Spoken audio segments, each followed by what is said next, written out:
দেশের বন্ধ চিনিকলগুলো পুনরায় চালুর পরিকল্পনা করছে সরকার। শ্যামপুর চিনিকল পরিদর্শনে জেবা আমিনা খান। আসসালামু আলাইকুম, আমি হাবিবুর রহমান। শুরু করছি ZH টেলিভিশনের নিয়মিত সংবাদ। দেশের বন্ধ চিনিকলগুলো পুনরায় চালুর পরিকল্পনা করছে বর্তমান সরকার।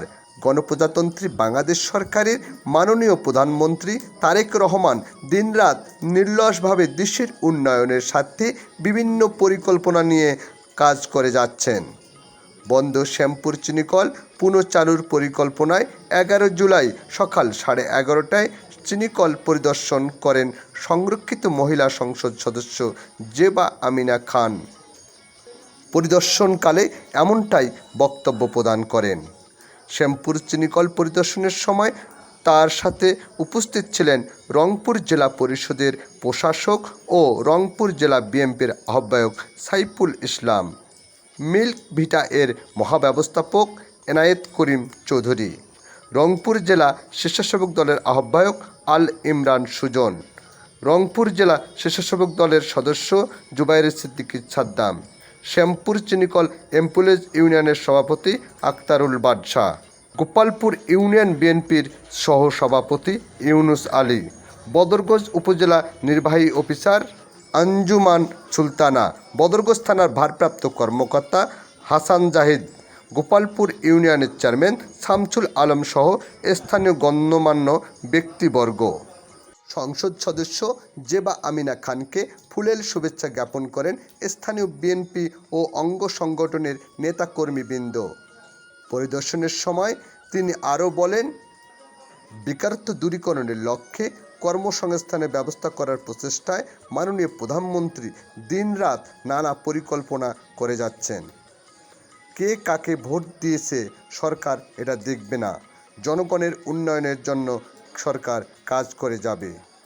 উন্নয়নের পতাকা তলে থাকতে হলে বিএনপির প্রতিনিধিত্ব তৈরি করতে হবে। শ্যামপুর চিনিকল যাতে 12 মাস চালু রাখা যায় সেই পরিকল্পনা হাতে নিয়েছে সরকার। আসুন আমরা সবাই মিলে স্বনির্ভর বাংলাদেশ গড়ে তোলার চেষ্টা করে যাই। চাষিরা নিজস্ব খরচ যেহেতু নিয়ে আসে, আর এখানে আমরা আসার পরে স্যার বন্ধ হওয়ার পরে চাষিদের সাথে অনেক আলাপ করছি। এখানে অনেক চাষিরা আছে, স্যার হলো চাষিরা এখানকার চাষিরা আখ চাষ করার জন্য বলে দিয়েছে।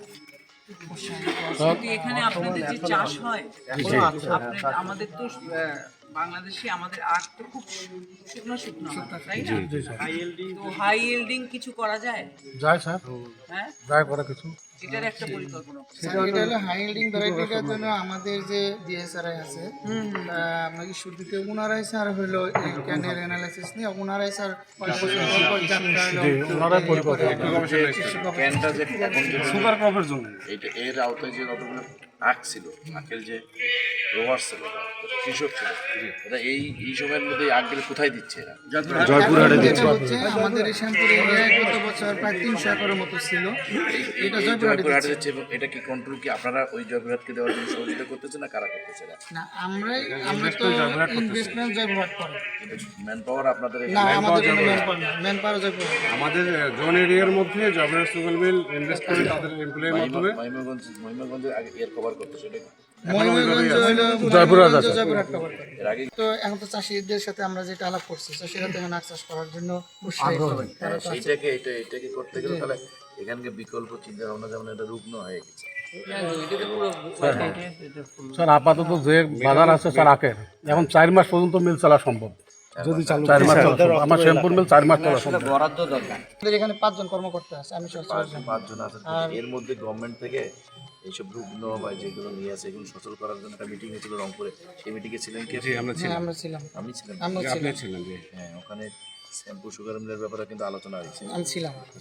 এরপর কোনো ফিডব্যাক কি আপনারা পাইছেন? কোনো না, আমরা এরপরে কোনো ফিডব্যাক না।